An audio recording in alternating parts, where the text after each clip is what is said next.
बीवी बनी बॉस। भाई इसमें कौन सी हैरानी की बात है। अब हर घर में बेटा बेटी समान है, पढ़ाई एक लिखाई एक, तो नौकरी कैसे अलग। देखो महिमा, क्यों परेशान हो रही हो?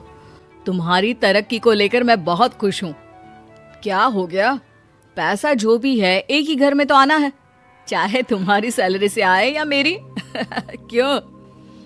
लेकिन ये अच्छा थोड़ी ना लगेगा।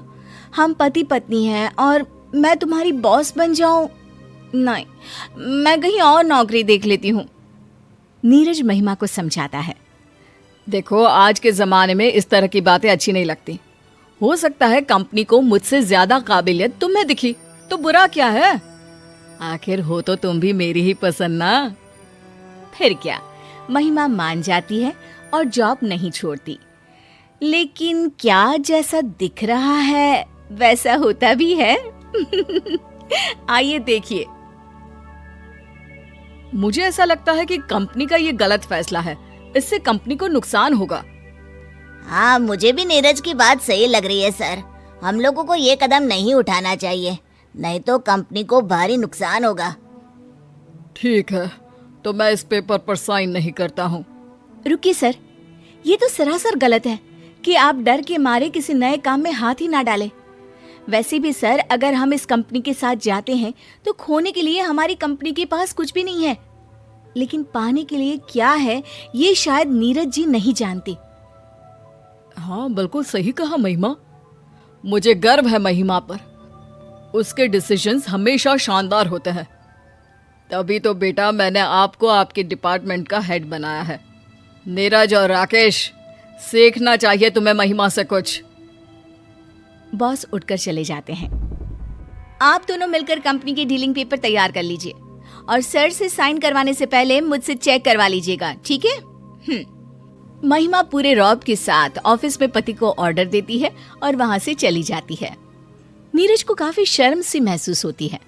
वो सोचता है कि वो क्या करे। तभी राकेश बोलने लगता है। अरे यार, तेरी बीवी नहीं होती ना तो बताता।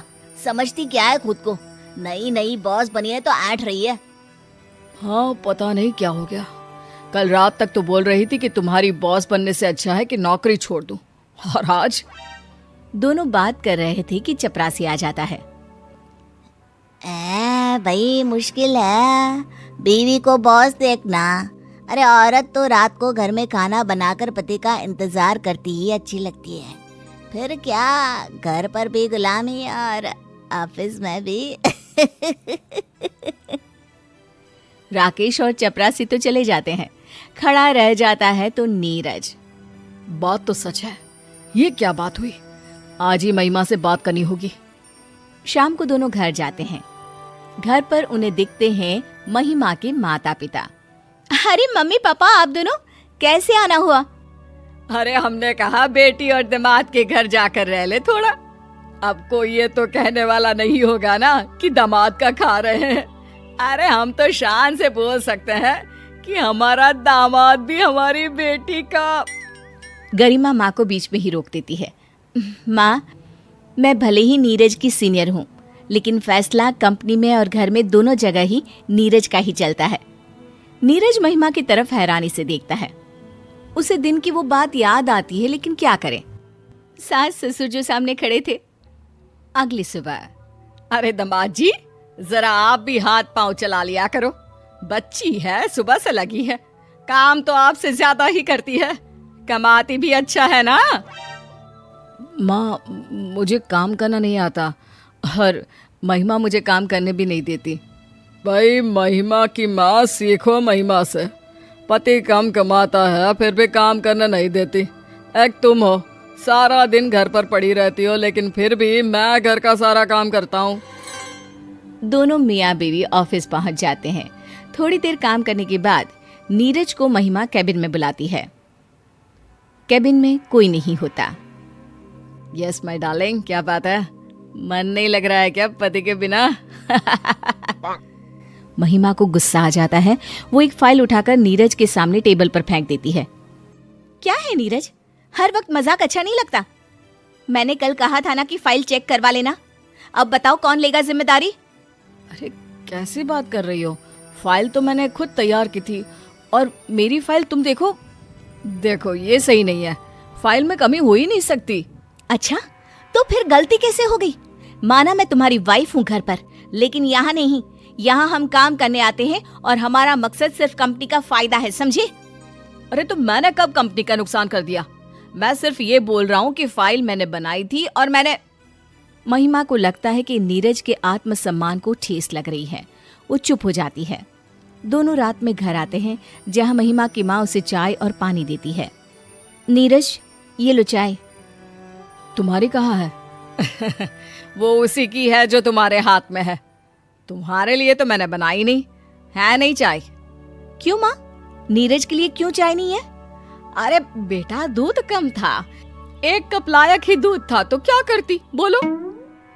तो आपको वो कप नीरज को देना चाहिए था माँ। अरे कैसी बात कर रही है बेटी, सारा दिन कड़ी मेहनत तू करती है, ज्यादा पैसा तू लाती है। अब यही चाय तेरी बड़ी बहन के घर बनी होती तो मैं तेरे जीजू को देती, क्योंकि करती ही क्या है तेरी बड़ी बहन, घर पर ही तो सारा दिन पड़ी रहती है। नीरज महिमा की तरफ देखता है और महिमा माँ से कहती है, फिर तो माँ, मेरे घर पर चाय का हक सिर्फ नीरज का ही है। अरे वो कैसे? कमाती तू ज्यादा है, ओहदा तेरा बड़ा है, फिर क्यों? क्योंकि माँ, ये चाय नीरज को ही देनी चाहिए। वो कहना माना कि तुम लोगों ने मुझे पढ़ाया लिखाया, जितना मुझे काबिल बनाया उतना दीदी को भी, लेकिन आज दीदी घर के 4 दीवारी में बंद है। पता है क्यों? हाँ, वो तेरा जीजा है ना, घर के काम में उलझा कर रख दिया है उसको। फिर सास भी तेज, बहू घर से बाहर निकले ही ना। बिल्कुल, लेकिन पता है जब मैंने नौकरी छोड़ने की बात की तो नीरज ने मेरा साथ दिया। उन्होंने कहा कि आज के समय में सभी को जीवन जीने का बराबरी का हक है। हाँ, तो ये बात तो ठीक ही है। क्या लड़का क्या लड़की, मेरी 2 लड़की हुई तो मुझे पहले तो दुख हुआ, लेकिन बेटा तुम्हारी तरक्की देखकर सीना गर्व से फूल जाता है। तो माँ, उसका कारण भी नीरज ही है ना। मानो अगर शादी के बाद वो भी मुझे घर में ही बिठा देते, या मैं उसकी बॉस हूँ ये समझकर मुझे नौकरी ही ना करने देते तो। बिल्कुल ठीक बोल रही है बेटी, तू बॉस भले ही है, लेकिन तूने नीरज को पति का पूरा सम्मान दिया है। हाँ, क्योंकि हम दोनों पति पत्नी हैं और दोनों की बेहतरी कैसे हो ये हम दोनों की ही तो जिम्मेदारी है ना। नीरज की सास को समझ में आ जाता है कि नीरज का योगदान कितना है।